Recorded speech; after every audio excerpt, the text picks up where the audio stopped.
Welcome to Youth Leader Conversations, a weekly hangout for youth leaders by youth leaders.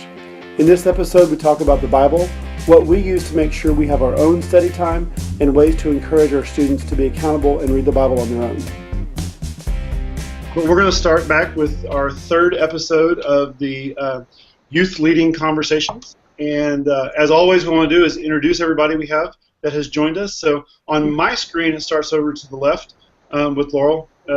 And so we'll start there and just go across. So, hi, I'm Laurel. I'm at Asbury UMC in Pasadena, Texas. Awesome. And you seem to have got your internet going well for us today. I know our connection's better today or something. So. Awesome. And Chad? Hi, I'm Chad McElvin. I'm at Cedar Bayou Grace United Methodist Church in Baytown. I was waiting for something awesome. There we go. All right, next. I'm Taylor out of First UMC in Quitman, Texas. Sweet.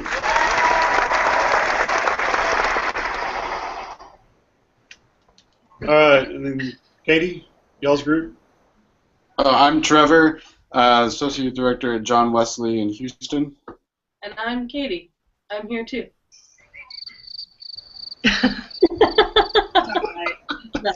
Thanks, Chad. Ruth Ann? I'm Ruth Ann Person. I'm at First Methodist in Conroe.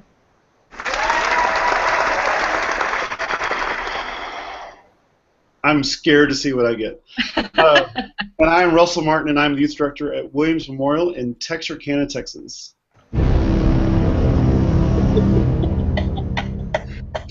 So today we're going to kind of talk about the Bible and how we get into the Bible and how we study and why it's important for us, and then how we can help our students to do that. So kind of starting off is how much do you push, or what are the ways that personally what you do for kind of Bible study, devotional Bible study, what helps, what works the best?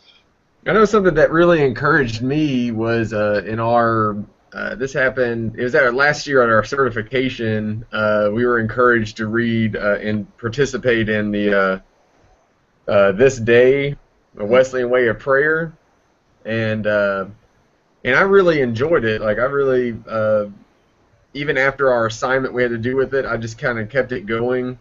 And the thing I really enjoyed about it was, or at least in terms of the Bible, is in the back it has a good lectionary, and it kind of goes even through different holidays or different seasons, and Monday through Sunday, I mean, different Bible readings, Old Testament, New Testament, and I don't know, just going through it and the little bits that they give you, I don't know, that just kind of helped encourage me as I would just check off the ones I've done, and that just kind of gave me, I kind of kept myself accountable, trying to keep it going, and when I did read the sections from the Bible, I would also take time to journal my thoughts on it. And I'm not gonna say I'm perfect at doing it every day, but it's definitely been helpful and encouraging me to do it. So that's something I've enjoyed.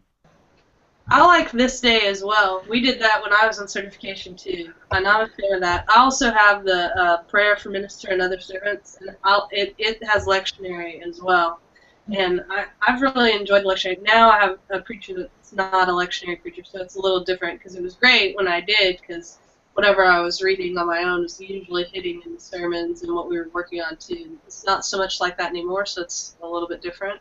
But we also just did a book study for our church, like the whole church was doing it, and it's Hidden in Christ, and it was a word study on that's by James Bryan Smith, but it takes Colossians 3:1-17, and it really goes through it almost like word by word, which at first I was like, I'm not sure about that, but I've really enjoyed it, and it is encouraging you to memorize. It's like a big chunk of scripture, and my Bible study leaders have done it better than me, but it's been great for us and for me personally. It's just like this guiding thing. We've literally spent like 5 weeks on Colossians 3:1-17. So it's been a interesting transformational thing for us, for me too, and that. Hey, can you hold that up one more time? Like it was kind of cut out whenever you did. So, okay.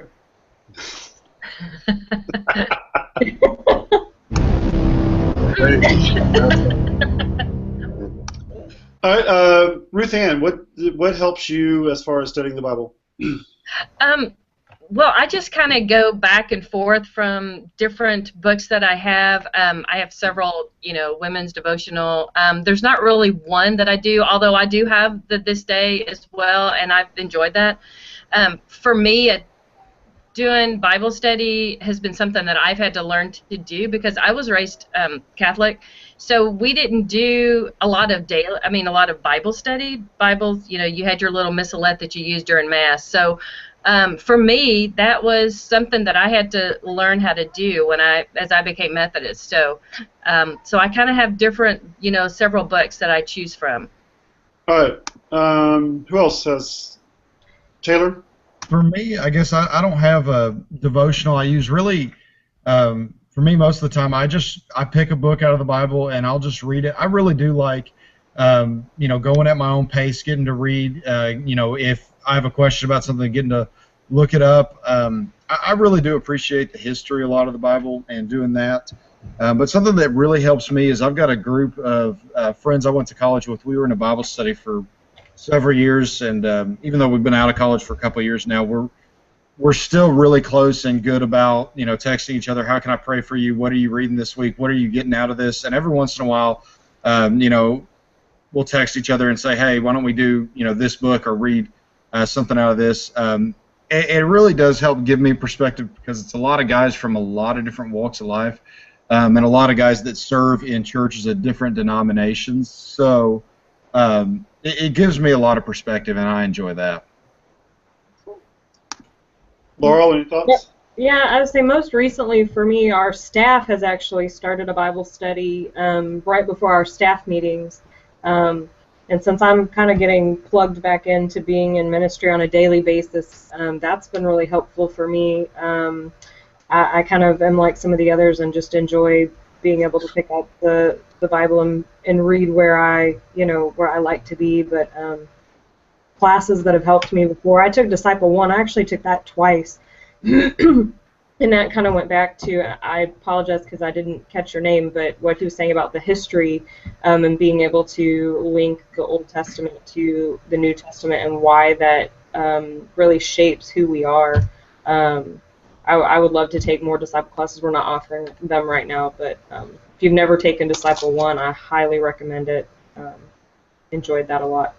One of the things that I'm doing is kind of combo with the youth and myself, but is reading through and then kind of journaling a little bit, and I send a text message out to the kids, and I'm reading along with them. So they ask me, I ask them. But so our senior high Bible study is doing it together, and so that kind of brings me to my next question, which is every week we all do Sunday school or youth or messages or whatever. And so, what are the challenges in preparing for that in your own personal setting?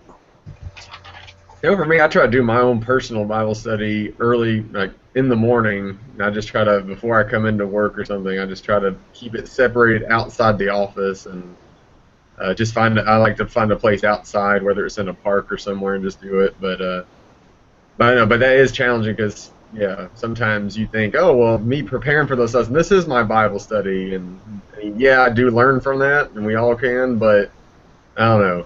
It is good to keep it separated, so I just try my best to do it at my own time. Ruth Ann, I saw you shaking your head. What are some of the challenges that presents? Well, for me, I do some before school Bible studies 3 days a week. So for me to be getting up, I get up early with the kids, and we use the book that's, it's like, oh gosh, I can't remember what the name of it, but it's like a 365-day.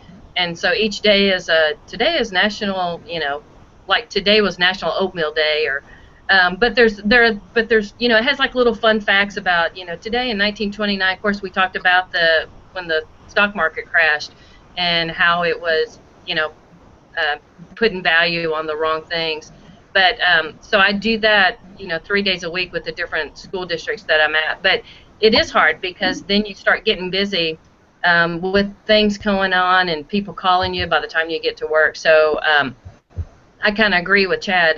It's so much easier, but however, getting up early in the morning makes it hard to get that started of your day. So I like Chad's idea and thought about, you got to keep it separate. For me, I mean, Chad, you said yours is outside somewhere.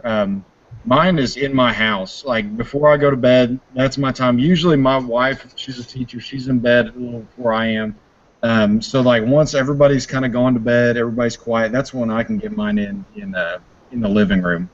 But I think there's a lot of days, where you, especially doing it after you've had the full day, your mind isn't always off of whatever's been going on that day. So, you'll carry that in, and that can be kind of detrimental at some points. I actually do a terrible job at doing my own personal study. I'm usually getting caught up in whatever I'm preparing for, whether it's Bible study or Sunday school, or and now right now I'm reading everything, trying to get for certification, and I have to force myself to read anything. I don't always do it just for fun, so it's a real challenge for me to set aside time to do it. And there are weeks when I'm good about it, and there will be weeks or months that I'm just awful at it as well. So it's a real struggle, and there's a big difference whenever I do it for myself versus just doing it to prepare for something. So that's what I was going to say too. Is like whenever I mean, I think we all have times where we're better at it than other times, but when I am in the Word on my own, that's outside of study for lessons and stuff like that, my lessons are always better. Whether it's really because even if it's like a completely different topic or a completely different book, I always think that there's always things that I'm learning on my own that then get just confused into whatever it is I'm teaching. But I always have a noticeable, or just maybe it's just even where I'm at personally in my how I am just feeling about life and other people. But whenever I'm in the Word, like on my own, it makes me better at other places, especially. So. Laurel, any thoughts? Yeah, I'm kind of in the same place, especially with a 17-month-old at home, having my own time. It's usually while I'm at work. That's the only time that I'm not doing double duty. So it's definitely something that is amazing when I know God works in weird ways. I feel like He's using this today to tell me it's time to start making some time to do this, which was already on my mind anyway. So, and I enjoy the ideas that you guys are throwing out to do that. So, I have a 2-year-old too, and for me that's been a challenge as well because we watch Jesus on the iPad. And then we read the Bible Animals book, and for me, in my mind I'm like, that doesn't count. Recently, I've kind of been like, no, it does count. That's just where I'm at now. And although I'm, spiritually leading all these teenagers, I'm also spiritually leading him. And so, it does count. And to a certain extent, it does count. But I do the same thing. A lot of times I have to do it right when I come into the office because home is just, chaos. Yeah. I have a few questions that I'm asking, but I want to stop here and give you a chance to ask a question. What is something that, when you saw the topic, that you were like, hey, this is something that I would love to get out of this discussion? I guess ways to encourage. I mean, Russell, I think you kind of touched on it a little bit, but what are some good ways to really encourage students to have their own personal Bible study? Yeah. I've handed out these sheets from dailydevos.org that just, I try to encourage students to look at those at least once a day because it only takes about maybe 5 minutes at the most, just a short little devotional. I feel like that could be something to help encourage them. I don't know if that many of them actually utilize it, but at least it's something I'm trying to do. And but I don't know. I just always wonder what is the best way to really encourage them to do it because really they have to make that decision themselves. But I don't know, maybe there's some other techniques or strategies out there that just really help students have their own personal Bible study. All right, so who wants to start? What are the ways that you use in your youth group to encourage your students, things that have worked well or things that you have tried that have flopped so we know not to do them? But what are some of those things that you have done in your groups to encourage your students to read the Bible? So one thing we've done, and this doesn't work for all of our students, you've got those kids that are going to be more committed, and you wish all of them were, fully 1,000% committed, but that's not always the case. So one thing we've done that has kind of worked well is for the kids that are committed, for the kids that are passionate about this, I partner them up. Try to do it by age group. Sometimes that don't always work, but just not say, hey, you guys are doing Bible study together through text message or anything like that, but just hold each other accountable, text each other, say, hey, have you been reading this week? What have you been reading? That sort of thing. And that works okay. It works really well during the summer for us. It works less well once it gets busy. Like, a lot of our kids are basketball players. Like, I'd say 60% of my kids play basketball or cheerlead during basketball season. So it gets a little, once the season gets busier, once life gets busier, especially with school and that sort of thing, it kind of dwindles off. But that's been successful for us, especially during the summer or at times where our kids don't have a million things going. I wish I could find a way to better motivate them to stay with it during the busy part of your life, because I think that's really, it's really beneficial to have that going during the busy part of your life, not just during the calm part. This year during Advent, our church is going to be doing or hopefully, a group where we read the Gospels through Advent and then continuing on through Pentecost. And one of our associates is going to be setting up a blog to be able to use so that people can go online and read the scriptures instead of carrying around the book, because there's going to be a printed version as well. So I'm hoping that because it's going to be techie, that maybe some of our kids will be committed to be able to pull up the blog on their phone and read that. So I'm looking forward to seeing how that works. Last year we did a church-wide reading through the New Testament for our Wednesday night Bible studies, and so everyone was reading the same scriptures and stuff, and we would put out daily text messages that had daily scriptures and stuff in them to our students, and I don't know if that helped encourage them or if that just annoyed them. It was double. Like, some kids were, because it had the link, so they would then could just click it and pull it up on their Bible app on their phone or on just the browser.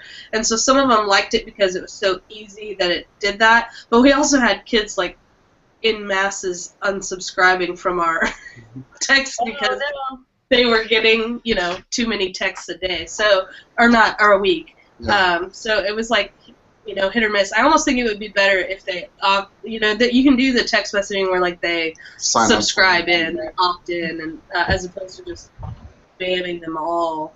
But I think in general, over the course of time, giving them a lot of times they just don't know where to begin.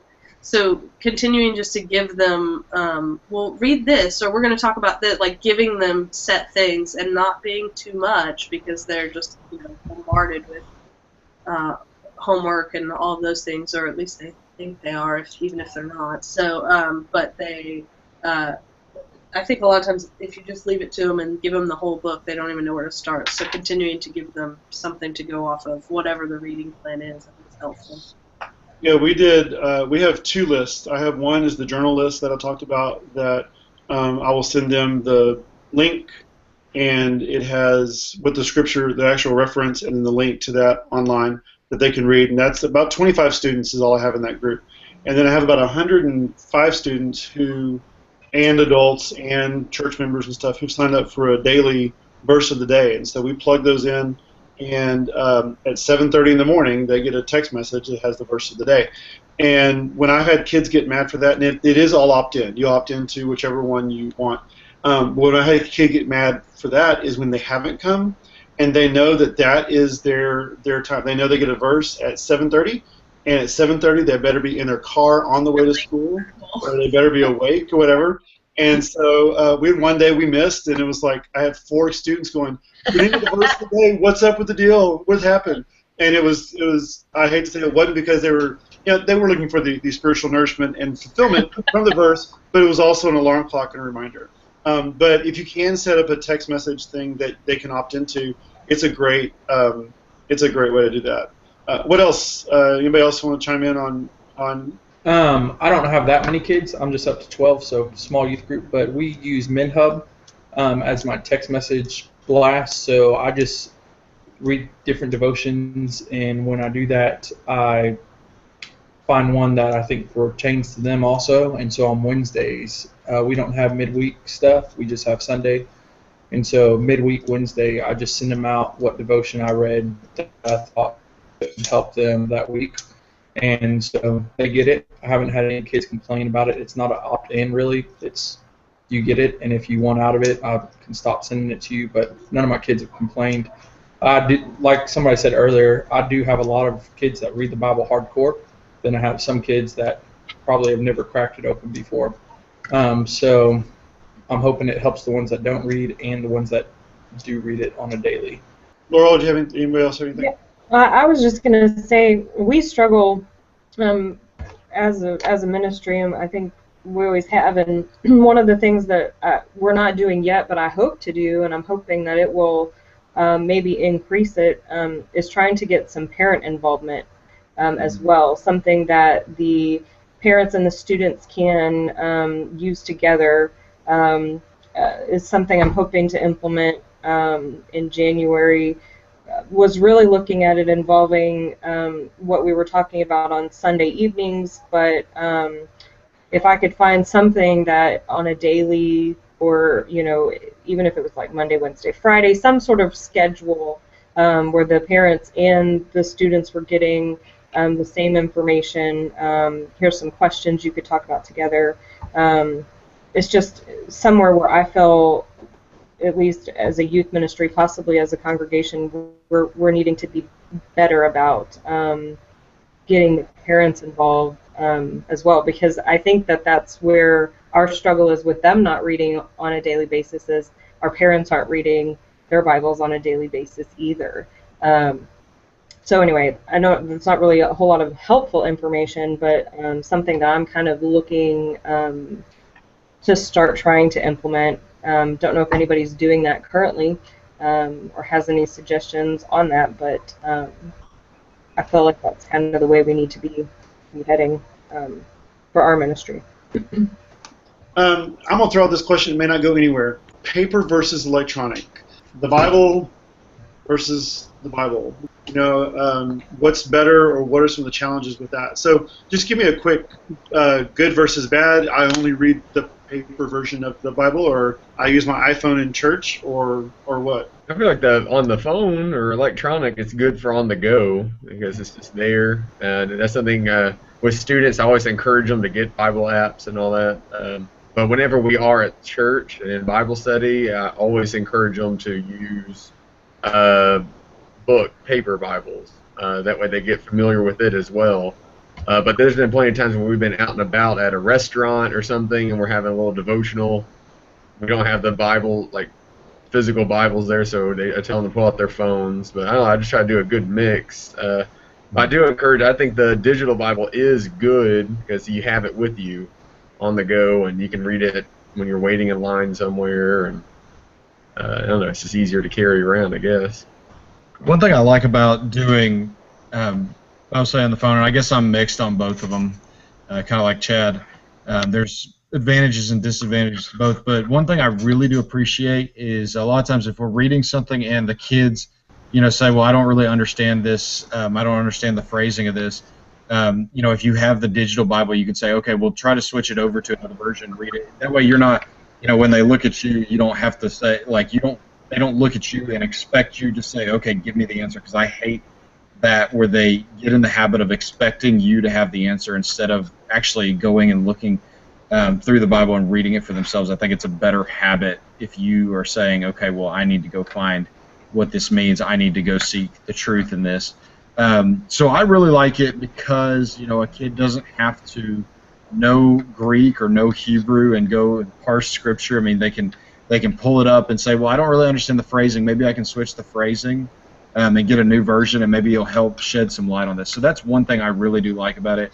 A downside of it is it can be distracting, especially like even if you say, okay, well, this is my time, I'm going to read the Bible. It's really hard to do that if you're getting 10 text messages or push notifications from Twitter or whatever. That can be distracting, and nobody likes to put their phone on airplane mode, to be honest. All right, what else? What do y'all use? What do y'all encourage your students to use, and how do you do that? I really use both. I mean, I kind of go back and forth. I mean, if I'm sitting down to do study, I'll use paper Bible, but I definitely, like, as far as if I'm trying to locate something quickly, I mean, the digital Bible's way easier on that, because a lot of times I might remember exactly the phrasing, but not where it is. So I use both. But for us, like, I think with my students, I had been kind of, I don't know where I stood on it, like a little bit back and forth. Like, I would probably like for them to have a paper Bible in their hand. However, one of our best Sunday school teachers, who was also like 65 years old, Tex, he is the biggest proponent for them all having the Bible on their phones, and so he's like pushes it all the time. And so just because of him pushing it, like, I just ended up kind of embracing it because he's been such a proponent of it and a fan of them having it, and being able to change versions, I think, is a big deal for him too. So like, they do use it in Bible study, they do use it in church. Now, when a pastor picks up his iPad or his phone to do the scripture reading, I just want to faint a little bit in my heart. But as far as the students, like, he's been such a proponent of it that it's just kind of made me embrace it too. And I think they probably do read it more for my kids because it's constantly available to them, and they might sit in City Hall and read it, whereas they were never going to pull their paper Bible out. So. On a personal level, I enjoy the electronic version. Have used it several times. The read function, where I'll set it to read for me while I'm driving in the car. Because again, not having a whole lot of time. Not that that's a replacement for reading, but to be able to get scripture while I'm driving, kind of like audiobook.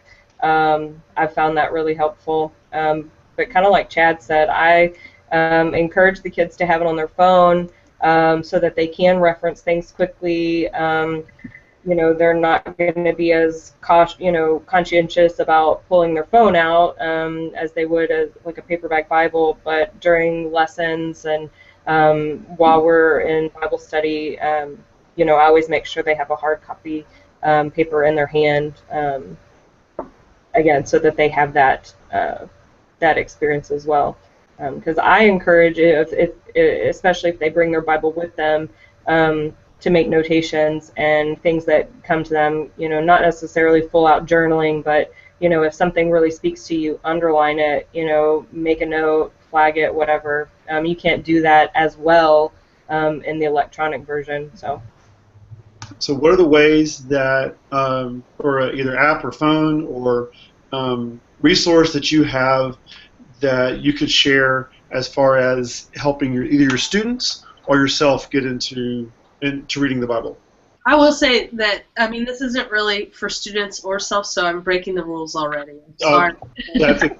But I have the 2-year-old, and the YouVersion Kids app is phenomenal because clearly he can't read, and if you haven't played with it at all, like, it's highly entertaining and engaging, but like, it's not like a game, right? So it just reads, and there's like the picture, and you can touch the monkey and he shoots a banana and whatnot. It sounds stupid, but he will say Jesus, like, want to engage with it, and so far better than, we were trying to read his children's paper Bible earlier this week too, and that was terrible. He kept flipping to the front and back. We couldn't get through an entire story, but The iPad app, I understand that helps none of you as youth directors, but children, like, it actually, I'm surprised at how much he uses it. He loves it. The biggest thing for me is finding somebody who will hold you accountable, because it's not, I mean, you never find somebody who is devout Christian and says, oh, I don't want to read my Bible, but sometimes, you know, we allow work or life or school or whatever to get in the way. So finding somebody who will lovingly hold you accountable, I mean, no matter the age, I think that's huge. And it can be any number of people. Like, I know some people, you know, their spouse is that person. Some people, it's a friend or a coworker, or, you know, if the students, a lot of them, you know, it's one of the other people in their small group. That to me is huge. Like I said earlier, was I've done stuff with dailydevos.org. He's a Methodist pastor somewhere up in the New England area, and he puts those up every day. You can even submit your own devotionals to them. But they're new every day. I mean, they might repeat after so many years or something, because I've seen some repeat before. But they have a very mobile-friendly website where you can pull up on your phone, and it works just well. And you can even embed it into your church website, which is what I've done, just so in case students. I mean, saying dailydevos.org is pretty simple, but you can tell them to go to your own website and put that in. And but again, they're just pretty good, simple, like 5-minute devotionals. And Devozine. Those are those are devotional booklets that are done through the upper room, where they're written by the youth or teenagers. I think some may be early college age students, but they also have a mobile website. And I've taken some of those and, you know, shared them on our Facebook page too. But they have that as well. yeah, one of the devotionals, the apps I have is Daily Bible Devotion. And they give you a devotion in the morning, in the evening, and they even have Bible trivia and Bible jokes. A lot of them aren't that great, but it's still pretty interesting. But yeah, they update it every day, and these may take you a minute to read, and they're just little quick little things. So it's just a little something. Yeah, I don't know. The logo looks like a fish, and All right, so next week, Chad, we need 3 of your best Bible jokes that you come across on Devozine for next week. Thank you for joining us for this episode of Youth Leader Conversations. We encourage you to join us live on Google Hangouts every Thursday at 11:30 a.m. Catch past episodes on our YouTube channel and on Facebook at facebook.com/TXCUMC Youth Directors.